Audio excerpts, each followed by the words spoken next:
తండ్రి కుమార పరిశుద్ధాత్మకు మహిమ కలుగునుగాక. ఈనాటి జీవవాక్యం. దేవా, నీ ముఖకాంతిని మా మీద ప్రకాశింపచేసేదవేని మేము రక్షణమును బడియుదుము. కీర్తన 80 వచనము 3.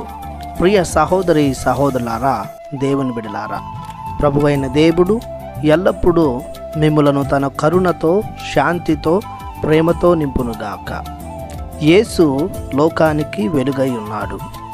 యేసు దేవుని యొక్క ప్రత్యక్ష రూపము, అనగా యేసువే దేవుని ముఖకాంతి అని మనం అర్థం చేసుకోవాలి. దేవుడు తప్పిపోయి పాపములో కూరుకుపోయి అంధకారములో మలమల మాడిపోతున్న మానవాళిని రక్షింప నిమిత్తమై అనేక మంది ప్రవక్తలను ఈ లోకానికి పంపించాడు. ఎవరును దేవుని చిత్తానుసారం తమ బాధ్యతలను పరిపూర్తి చేయలేదు.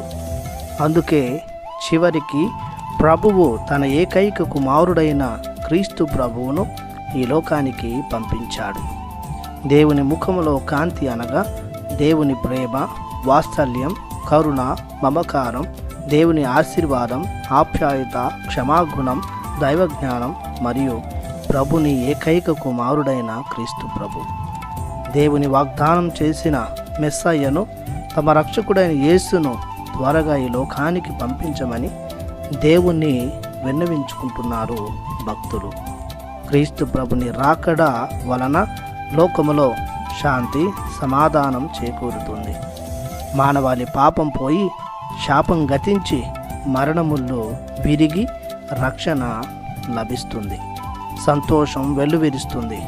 అందుకే భక్తుడు దేవుణ్ణి మొరపెట్టుచు, ప్రభు, మీ ముఖకాంతిని మా మీద కుమ్మరించము అంటున్నాడు. ప్రియ దేవుని బిడ్డలారా, సహోదరి సహోదరులారా, మనమును ఈ ఆగమన కాలములో ఆ ప్రభువు దయచేయు ఇమ్మానుయేలును నిర్మల మనసులతో, హృదయ శుద్ధితో కలుసుకొనుటకు మనం పశ్చాత్తాపపడి మారుమనసు పొంది మనోపరివర్తనతో జీవించాలి.